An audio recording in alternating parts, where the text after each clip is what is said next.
Voilà, on a Paris, Bastille. Voilà. Ça va? Bien, tranquille. Ouais, ça va, tranquillement. Ouais, bien. C'est quoi ton blaze? Kalangué. Alors, comment tu l'écris? K-A-L-E-N-G-E. Ok.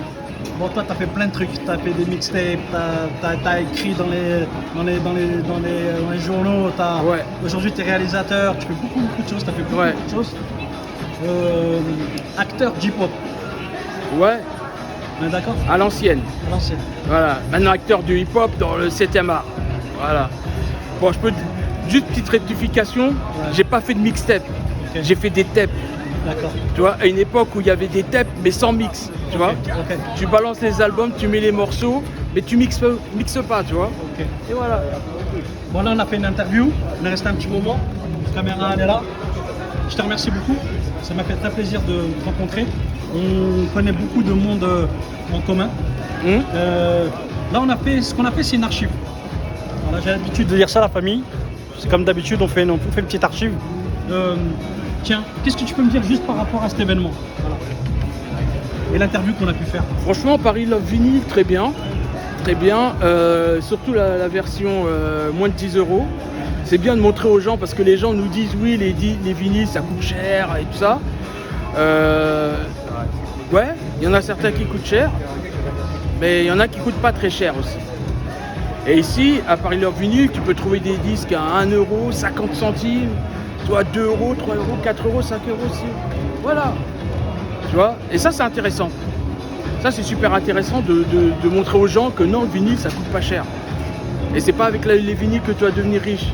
Tu vois, c'est pas parce que tu trouves à Charles Trenet ou à Charles Aznavour chez toi que ouais, t'es millionnaire, c'est vintage. Là, vintage, ça n'existe pas, c'est bidon. Donc ici, tu vois la réalité du vinyle. Tu vois. Et puis aux autres sessions de Paris Love Vinyl où les prix sont plus libres, bah là, tu vois qu'il y a des disques qui coûtent vraiment plus cher. Mais ces disques plus chers, pour les avoir, c'est compliqué. Donc c'est ça qui est intéressant. Là, tu as la réalité du vinyle. Il y a des vinyles qui coûtent cher. La plupart ne coûtent pas cher. Et ici, tu as plein de choses qui coûtent pas cher. Et tu as plein quand même de petites affaires à faire. Tu peux te faire plaisir, quoi. Ah, tu te fais plaisir direct, c'est obligé. Tu trouves des trucs que tu peux trouver nulle part, même dans les disques qui sont pas chers. Tu vas sur Discogs ou dans des sites, il y a des disques qui coûtent pas cher. Tu les veux, tu les trouves pas. Tu vois? Alors tu es obligé de les acheter, les prendre sur Discogs. Et si tu les prends sur Discogs, eh ben, tu les prends à combien?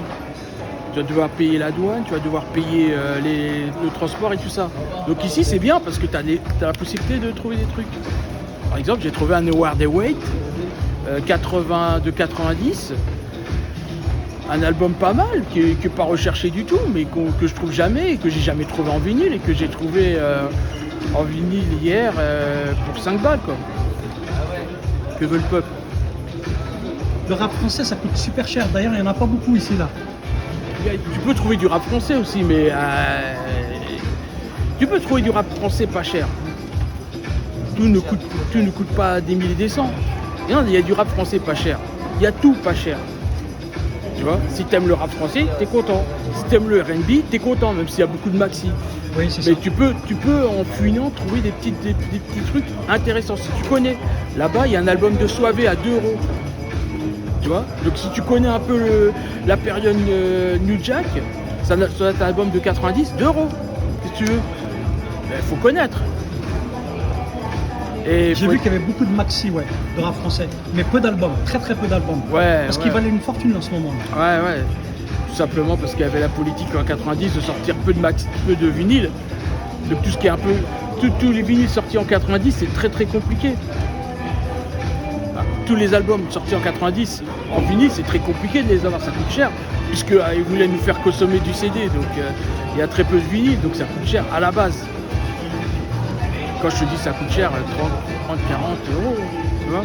Ah, ça monte jusqu'à 700 € pour le premier album de Dynasty, l'album La Haine, la compil de 500 €. Ah ouais, bah c'est clair. T'as des disques de La Clica qui valent 150 €. C'est clair.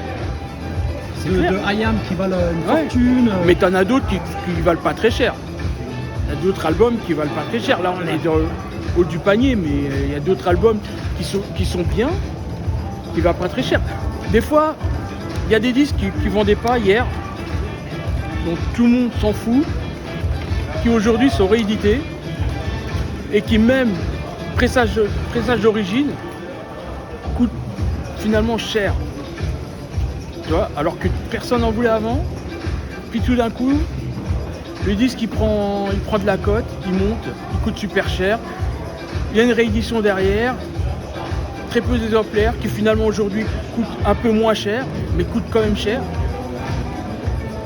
Voilà. C'est ça le business du disque. Et puis à côté, tu as des disques qui coûtent 1 euro, qui coûtent 50 centimes, qui coûtent 2 euros, 3 euros, 4 euros.